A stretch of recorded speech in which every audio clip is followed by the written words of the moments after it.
Dear brothers and sisters, as we have now entered the month of Ramadan, every single moment in this blessed month is an opportunity.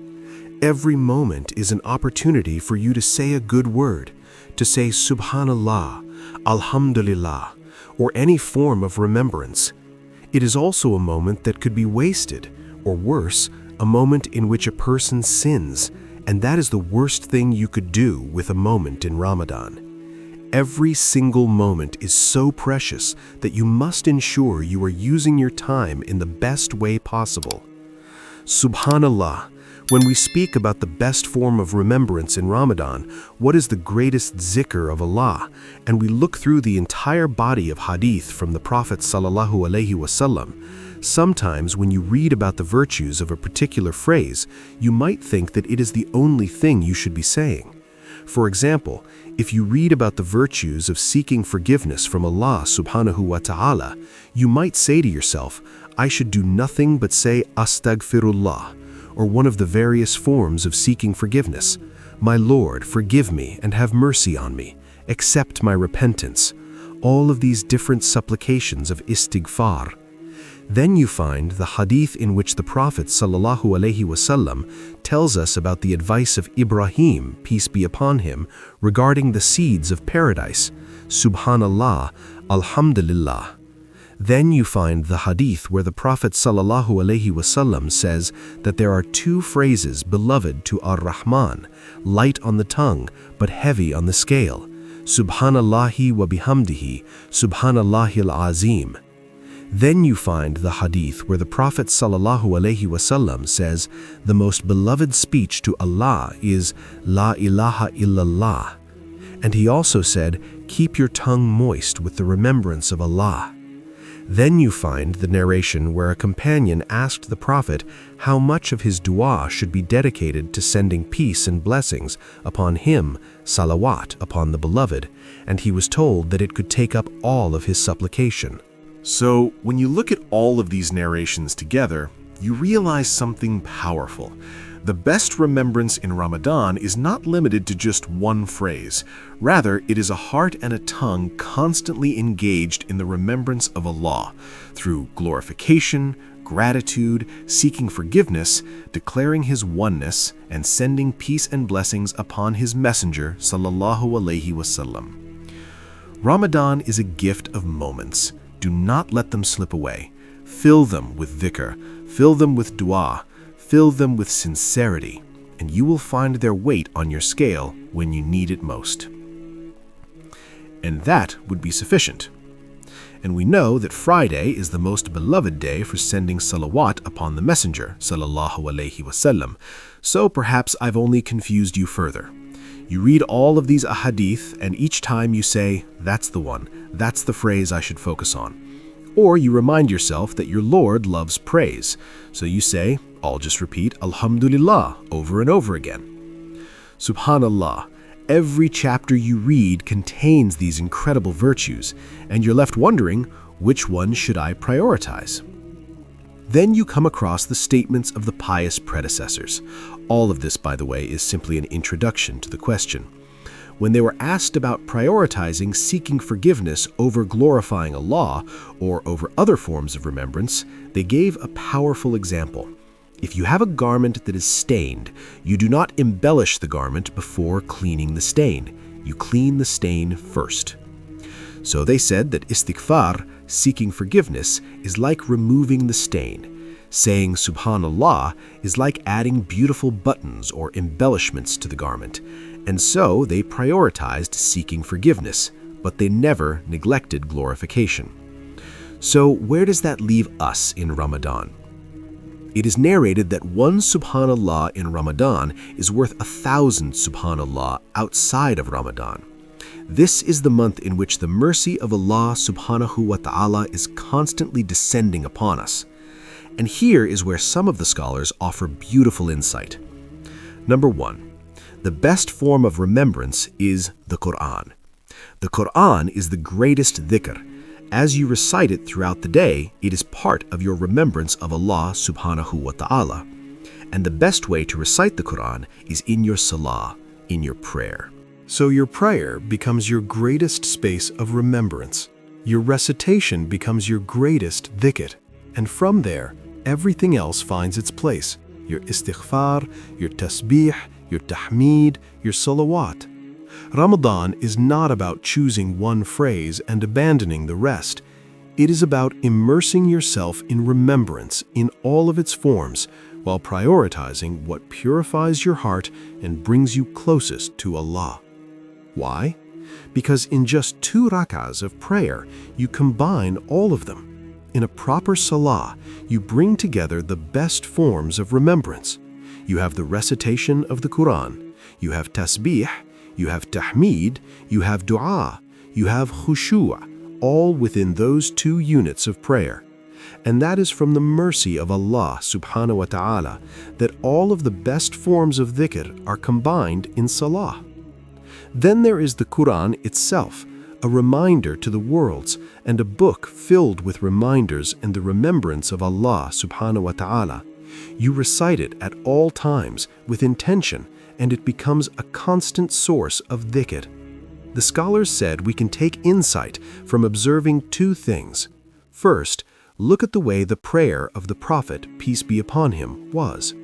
Can you recite Quran in sujood, in prostration? No, you cannot recite Quran while in sujood. There were nights when the Prophet, peace be upon him, would stand in prayer and recite Quran for so long that you would think he was never going to go into ruku' or sujood. And there were other nights when he would go into prostration, where all you do is make dua and remember Allah. You do not recite Quran in sujood, and he would remain there so long that if you had seen him, peace be upon him, you might have thought he had passed away in his prostration. Can you imagine that sight? You see him in sujood, and he remains there so long that you think he must be gone because he does not rise from his prostration.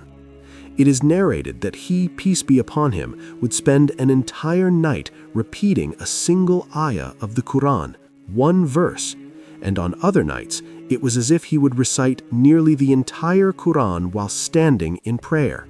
So when the Prophet, peace be upon him, would stand, he would recite the Quran, and within that recitation he would bring dua, reflection, and remembrance of Allah subhanahu wa ta'ala. And when he would go into prostration, he would focus entirely on dhikr and dua. From this, the scholars said, what we learn from the Prophet ﷺ is to engage yourself between these 2, between the recitation of the Quran and speaking directly to Allah subhanahu wa ta'ala in your sujood. Balance them, combine them. Let your standing be filled with His words, and let your prostration be filled with your words to Him. And we have flexibility in it. The point is, don't miss a moment. The point is to be engaged in one of those 2 things, either reciting the Quran or making dhikr and dua. The fact that if you saw the Prophet ﷺ on a particular night, you would not know which he would prolong more, his standing or his sujood, is a sign for us. One night you may go into sujood intending to finish your recitation. You had planned to complete a portion of Quran. But once you enter sujood, you begin making dua to Allah, and you find yourself immersed in that dua. Keep going. Don't rush to get up. Continue remembering Allah. Another day you may have set a specific amount of dhikr for yourself, perhaps a number of times to say Subhanallah. You finish your allocated portion, but your heart is present. You are saying Subhanallah, Subhanallah, and you feel connected. It is better to say 10 more and delay the next thing you plan to do, because your heart is there. So the best dhikr is the dhikr that aligns with the way of the Prophet ﷺ, diversified, balanced, and most importantly, that which your heart is most present in. That is the first principle.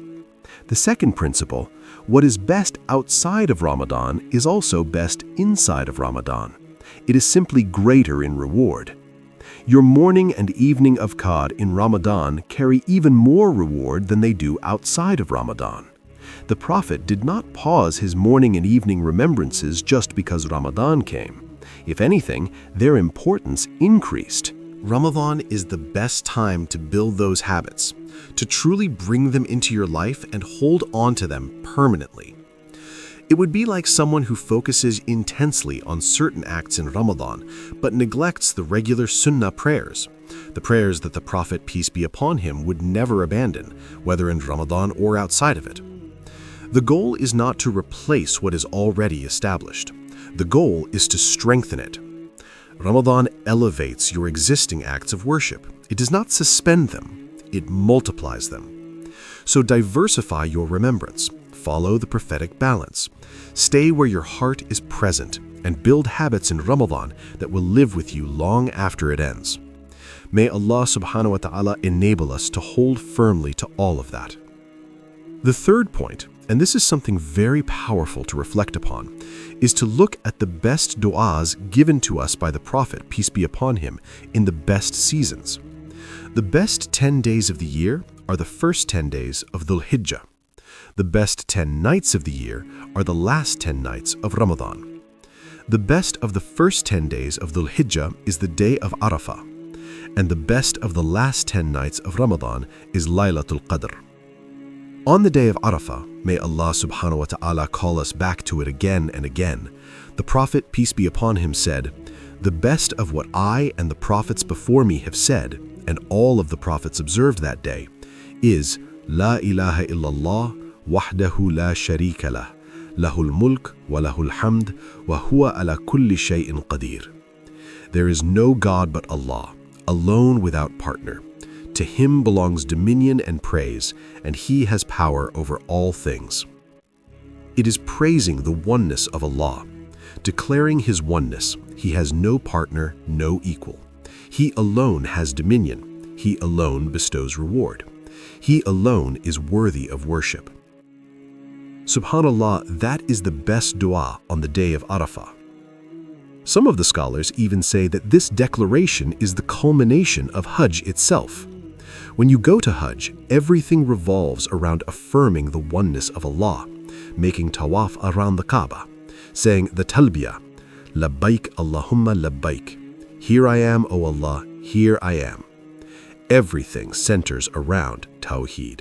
Everything centers around Tawheed. And on the greatest day of Hajj, you affirm in the most beautiful way the oneness of Allah subhanahu wa ta'ala. But when it comes to Ramadan, what is the central theme? Forgiveness. To be forgiven for all of the sins you carried into Ramadan. The Prophet ﷺ said, "Whoever fasts Ramadan with faith and seeking reward will have all of his previous sins forgiven. Whoever stands in prayer during Ramadan with faith and seeking reward will have all of his previous sins forgiven. Whoever stands on Laylatul Qadr with faith and seeking reward will have all of his previous sins forgiven." Ramadan, Ramadan, Ramadan. Its message is maghfirah. And when Aisha radiallahu anha asked the Prophet sallallahu alaihi wasallam, "O Messenger of Allah, if I find Laylatul Qadr, what should I say?" He did not give her a long supplication. He said, "Say, Allahumma innaka afuun tuhibbul afwa fa'fu anni." O Allah, you are pardoning and you love to pardon, so pardon me. Notice the difference in theme. The greatest day of Dhul Hijjah is about affirming the oneness of Allah. The greatest night of Ramadan is about seeking forgiveness. So what does that teach us? In Ramadan, prioritize what aligns with its spirit: repentance, humility, and seeking Allah's pardon. Fill your nights with istighfar. Fill your sujood with, "O Allah, forgive me." Let your heart break before him. Because Ramadan is not just about multiplying deeds, it is about being cleansed. May Allah subhanahu wa ta'ala allow us to witness Laylatul Qadr, to call upon him with sincerity, and to leave Ramadan completely forgiven. If it has come upon me, if Laylatul Qadr has come upon me, what dua should I say? And we all know it, we have memorized it. O Allah, you are the most forgiving. You love to forgive, so forgive me. The scholars say that this dua captures the theme of Ramadan. Throughout the month of Ramadan, the prize of Ramadan is to ask Allah subhanahu wa ta'ala to forgive you. As you are changing your ways, as you are turning a new page with Allah, let the core of your dua be, "O Allah, forgive me. O Allah, forgive me.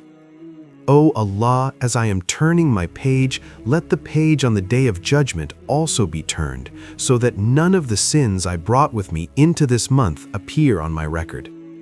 O Allah, forgive me."